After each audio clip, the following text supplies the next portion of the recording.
بسم اللہ الرحمن الرحیم، والصلاۃ والسلام علیکم یا رسول اللہ وسلم علیکم یا حبیب اللہ۔ پیارے ویورز، میں ہوں ملک فیاض احمد وارڈ ایڈوکیٹ ہائی کورٹ، اور آپ دیکھ رہے ہیں میرا یوٹیوب چینل۔ پیارے ویورز، آج کا میرا ٹاپک ہے فوجی عدالتوں کے حوالے سے۔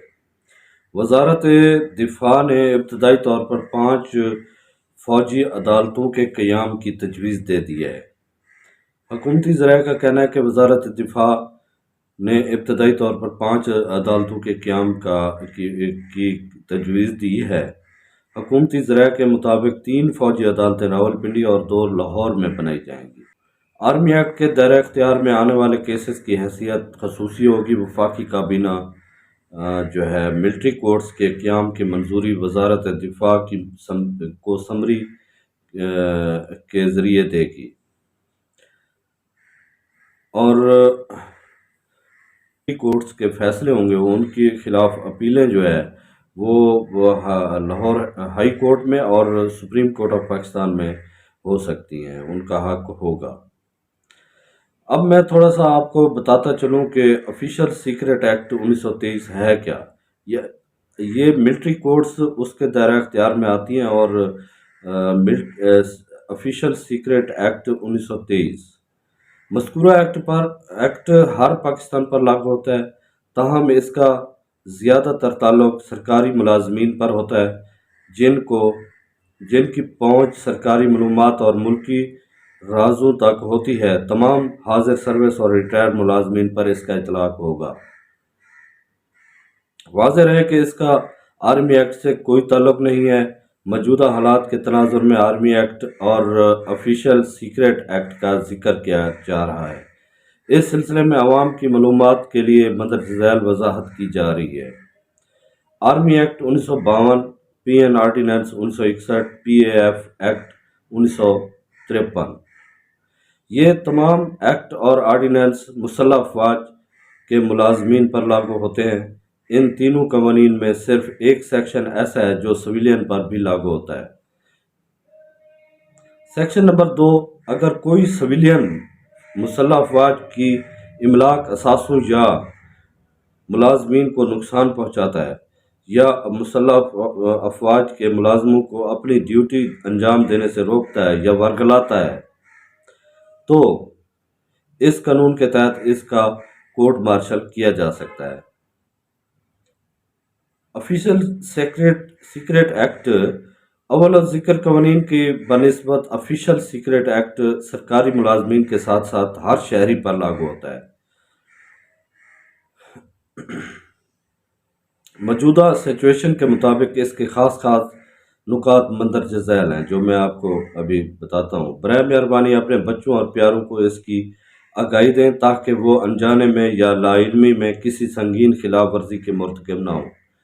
آپ تمام دوستوں کو گزارش ہے کہ وہ اس قانون کے تحت جو ہے نا اپنے بچوں اور پیاروں کو اس کی آگاہی دیں تاکہ وہ بھی جان سکیں کہ یہ کام کرنے سے جو ہے نا کیا ان کو نقصان پہنچ سکتا ہے۔ نمبر 1، مسلح افواج کی کسی یونٹ میں بلا اجازت داخل ہونا۔ نمبر 2، مسلح افواج کی کسی گاڑی اور ملازمین کو نقصان پہنچانا۔ نمبر 3، مسلح افواج یا حکومت کی طرف سے ڈکلیئر کیے گئے ممنوعہ علاقے میں داخل ہونا۔ نمبر 4، ممنوعہ علاقے کی فوٹوگرافی کرنا یا ویڈیو بنانا، اس میں کسی سول ایریا میں باوردی اہلکاروں کی ویڈیو بنانا بھی شامل ہے جبکہ وہ آن ڈیوٹی ہوں۔ ممنوعہ علاقے کا نقشہ تیار کرنا، کسی حساس سرکاری دستاویز کو گھر میں رکھنا۔ نمبر 7، کسی ایسی سرکاری دستاویز یا آلے کو گھر میں رکھنا جس کے آپ مجاز نہ ہوں۔ 9، سوشل میڈیا پر حساس معلومات غیر ملکیوں سے شیئر کرنا۔ نمبر 10، کسی فوجی بھگوڑے یا جاسوس کو گھر میں پناہ دینا۔ نمبر 11، کسی فوجی یا پولیس کی وردی یا اس سے ملتی جلتی یونیفارم کا استعمال کرنا یا وردی کے کسی حصے کا استعمال کرنا۔ نمبر 13، کوئی بھی ذیلی سرکاری دستاویز بنانا۔ 14، کسی بھی پولیس افسر یا مسلح افواج کے افسر، سنتری گارڈ، اسکارٹ اسکارٹ اہلکار کی ڈیوٹی میں مداخلت کرنا یا گمراہ کرنا۔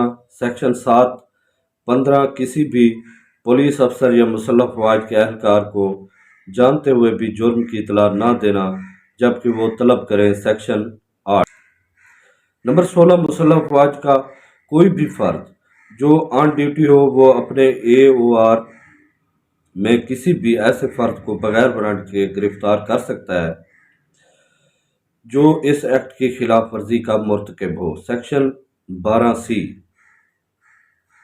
اس کے علاوہ سوشل میڈیا کے استعمال پر دیگر قوانین کا اطلاق بھی ہوتا ہے جن میں prevention of electronics crimes act 2016 PECA، protection of Pakistan act 2014 PPA شامل ہیں۔ یہ میسج عوام کی آگاہی کے لیے میں اس کے لیے میں نے ویڈیو بنائی ہے۔ تو میرے تمام دوست جو میرے چینل پر موجود ہیں اور جو میرے نئے آنے والے دوست ہیں ان سے بھی میری گزارش ہے کہ اس سے آگاہی حاصل کریں اور دوستوں اور رشتہ داروں کے ساتھ بھی اس کو شیئر کریں تاکہ وہ بھی جان سکے کہ کیا معاملات ہیں۔ اب میں آپ تمام دوستوں کو اس کے بارے میں جو آرمی ایکٹ کے تحت ملنے والی سزاؤں کو عدالت میں چیلنج کیا جا سکتا ہے، وفاقی کابینہ نے اعلان کہا ہے۔ وفاقی کابینہ کے اجلاس کے دوران بتایا گیا ہے کہ آرمی ایکٹ کے تحت چلنے والے مقدمات کے فیصلوں کو عدالتوں میں چیلنج کیا جا سکتا ہے۔ وزیر اعظم شہباز شریف کی زیر صدارت وفاقی کابینہ کا اجلاس ہوا جس میں وزیر اعظم کی بریفنگ دیتے ہوئے کابینہ ارکان نے بتایا کہ سول اور نجی املاک کو نقصان پہنچانے والوں کے خلاف Pakistan penal code 80C act کے تحت مقدمات درج کیے گئے ہیں۔ جن ملزمان کے خلاف ثبوت موجود ہیں صرف ان ہی کو آرمی ایکٹ کے تحت کٹہرے میں لایا جائے گا۔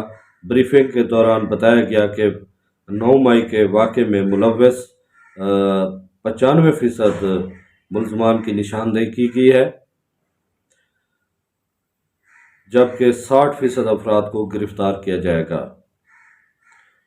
یہ تھی میرے آج تک کے لیے بس اتنا ہی۔ انشاءاللہ کل نئی ویڈیو کے ساتھ آپ کے پاس حاضر ہوں گا۔ کل تک کے لیے مجھے اجازت دیں۔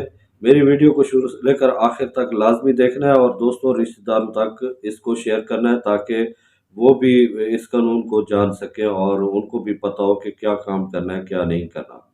اگر وہ کام کریں گے جو آرمی ایکٹ کے انڈر آتے ہیں، آرمی آفیشل ایکٹ کے انڈر آتے ہیں یا الیکٹرانکس ایکٹ کے اندر آتے ہیں تو ان سے بچا جا سکے، ان جرائم سے بچا جا سکے تاکہ اپنے آپ کو سیو کیا جا سکے۔ اپنے بچوں، پیاروں، دوستوں، رشتہ داروں سب کو آپ یہ ویڈیو شیئر کریں گے تو وہ سب جو ہے نا آگاہی حاصل ہوگی ان کو بھی۔ اللہ آپ کا حامی و ناصر ہو۔ پاکستان زندہ باد۔ اللہ حافظ۔